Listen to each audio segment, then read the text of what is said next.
Dr. Ernest McNealey was invited to Allen University to address two major financial issues. In addition to receiving a demand letter from the U.S. Department of Education for more than $1 million of undocumented financial aid, Allen was also just weeks away from its accreditation visit, with over half of its standards found non-compliant. To participate in the financial aid program required a letter of credit. So President McNealey engaged, some argued, enslaved the campus into analyzing, planning, and continual detailed work around the clock. And it worked.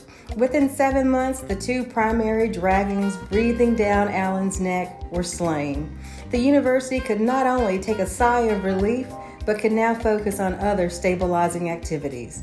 This made Dr. Ernest McNealey the obvious choice to become the 30th president of Allen University. Once in office, he initiated a partnership with the Board of Trustees to build a better future for Allen. The first system of shared governance was approved. The bylaws of the board were amended to ensure its role as a governing board rather than a managing board. Steps were taken that codified the legal name of the university to be recognized as simply Allen University. Soon after, school spirit and excitement were ignited on campus, with the return of football and the first marching band since the late 1960s. The cheerleaders, dancers, and a flag team soon followed. Softball was reinstated, and for the first time at Allen, women's soccer, men's wrestling, and cross country were added to the roster of athletic teams.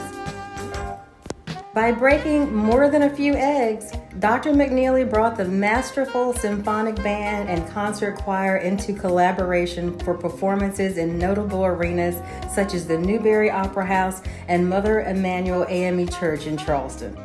Two student dormitory renovations quickly followed. Higgins and Reed Hall were completely reconstructed after being closed for over 20 years.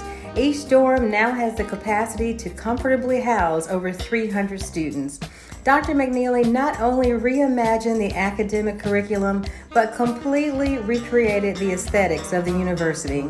From plush, maintained grounds to impressive, newly renovated buildings, his attention to detail is evident throughout the entire campus. Even through the height of the roaring COVID pandemic, Dr. McNealey was a model of leadership. Allen's doors remained open and all faculty and staff were compensated on time.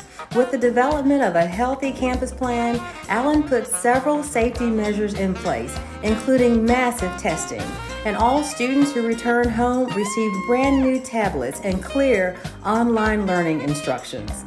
Allen weathered the storm, void of any deaths, lawsuits, or COVID cases. Construction is nearly complete at the former Good Samaritan Waverly Hospital, which once served as the only state-of-the-art hospital in Columbia for African Americans. It will serve as South Carolina's first ever Institute on Civility. Allen continues to make waves, as it just became the first school in South Carolina to offer students, faculty, and staff free Apple MacBooks or iMac computers. He eliminated textbooks and provided easy access to ebooks for all students.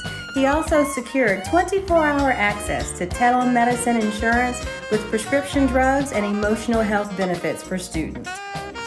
The university has made the covenant leap to the NCAA organization and returned to the SIAC. Dr. McNealey has also developed detailed partnerships with community groups and school districts to create a pipeline of quality education to those who may not be able to afford it otherwise. Today, Allen has achieved unparalleled levels of success, stability, and financial health. The Boeing Institute on Civility, Dominion African American Hall of Fame, and the Waverly Wall Museum are just months away from opening. Allen's net assets have skyrocketed from $19 to $50 million in just under 5 years. The university now has a perfect 3 on the Federal Financial Responsibility Index, the highest financial score attainable with the U.S. Department of Education. In the beginning, Sachs was a clear and present threat to the university. But after reaffirmation, Dr. McNealey has successfully pursued and gained SACS approval for 4 new programs, online courses, and a level change from 2 to 3, which allows Alan to offer graduate programs. There's no mistaking why he's been recognized as one of South Carolina's most influential people by Greenville Business Magazine.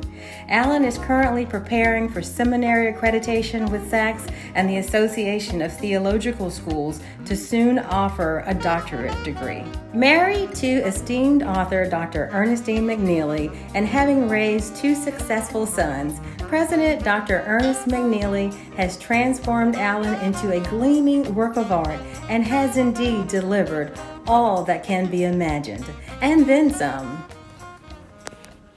The pursuit of happiness is what life is ultimately about. It is not something that is delivered to us from someone else. It is not something that will come and find us where we are. It is something to be pursued. And certainly there are relationships and organizations and events that are available so the person will not have to pursue them too hard. This is a new home, but a home that provides all the comforts and more.